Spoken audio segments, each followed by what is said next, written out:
नमस्कार झारखंड। नमस्ते India. Dark politics explained में आपका स्वागत है।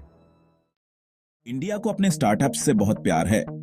यंग इंडियंस का सपना होता है कि वो कुछ बड़ा करें, लेकिन बिजनेस शुरू करने के लिए पैसे तो चाहिए होते हैं।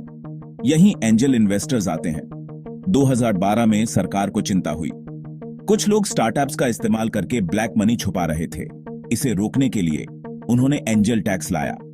सरकार इस एक्स्ट्रा 4 करोड़ रुपए को आपकी इनकम मानती है और उस पर टैक्स लगाती है। एंजल टैक्स ने जितनी प्रॉब्लम्स सॉल्व करी, उसे कहीं ज्यादा खड़ी कर दी। स्टार्टअप्स जो पहले से ही जूझ रहे थे, उन्हें टैक्स नोटिस मिलने लगे। बिजनेस बढ़ाने की बजाय उनका समय और पैसा इन नोटिस से लड़ने में लग गया। सोचो, एक यंग एंटरप्रेन्योर अपना बिजनेस प्लान पिच कर रहा है। वो बहुत उत्साहित है, पैशनेट है, लेकिन उसके मन के किसी कोने में एंजल टैक्स का डर भी बैठा है। इस डर ने इनोवेशन को दबा दिया और इन्वेस्टर्स को भी हिचकिचाहट होने लगी। बहुत से स्टार्टअप्स, खासकर टेक सेक्टर में, फंडिंग पाने के लिए अपनी हाई वैल्यूएशन पर निर्भर करते हैं। एंजल टैक्स की वजह से इन्वेस्टर्स के लिए इन स्टार्टअप्स में पैसा लगाना रिस्की हो गया। जब आप ऐसी कंट्रीज में जा सकते हैं जहां के नियम आसान हैं, तो फिर इंडिया में इन्वेस्ट क्यों करें? यह टैक्स इंडियन स्टार्टअप इकोसिस्टम के लिए एक बहुत बड़ी बाधा बन गया। इसने ग्रोथ को रोका, इन्वेस्टमेंट को हतोत्साहित किया और फालतू की ब्यूरोक्रेसी पैदा की। कुछ तो करना ही था। स्टार्टअप्स और इंडस्ट्री लीडर्स ने एंजल टैक्स के खिलाफ आवाज उठानी शुरू कर दी।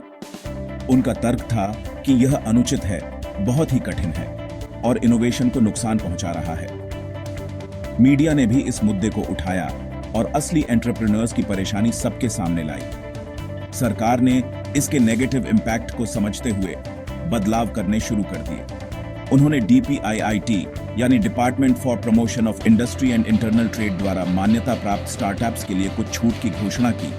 इससे थोड़ी राहत तो मिली, लेकिन असली समस्या ज्यों की त्यों रही। एक भूल भुलैया की कल्पना करो जो जटिल नियमों और कानूनों से भरी हुई है। एंजल टैक्स में छूट पाने के लिए भी ऐसा ही कुछ करना पड़ता था। स्टार्टअप्स को बहुत भागदौड़ करनी पड़ती थी, ढेर सारे कागज भरने पड़ते थे और अप्रूवल का इंतजार करना पड़ता था। यह प्रक्रिया बहुत थका देने वाली और समय बर्बाद करने वाली थी। हालांकि सरकार के ये प्रयास सही दिशा में एक कदम थे, लेकिन ये काफी नहीं थे। एंजल टैक्स ने स्टार्टअप इकोसिस्टम पर छाया डालना जारी रखा, जिससे अनिश्चितता बनी रही और ग्रोथ रुकी रही। सेक्शन 4 सरकार ने बोझ कम किया, लेकिन समस्याएं फिर भी हैं। जैसे जैसे ज्यादा स्टार्टअप्स को परेशानी होने लगी, सरकार ने नियमों में बदलाव जारी रखे।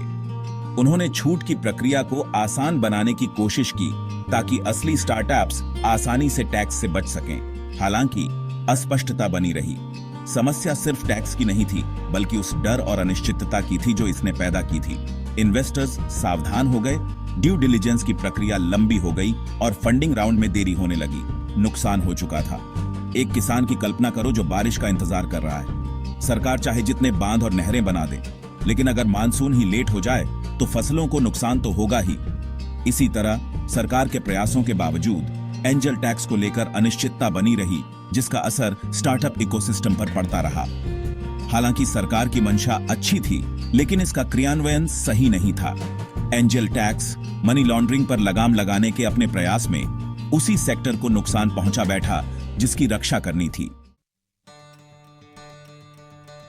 सेक्शन 5 एंजल टैक्स खत्म। स्टार्टअप्स के लिए एक नई सुबह।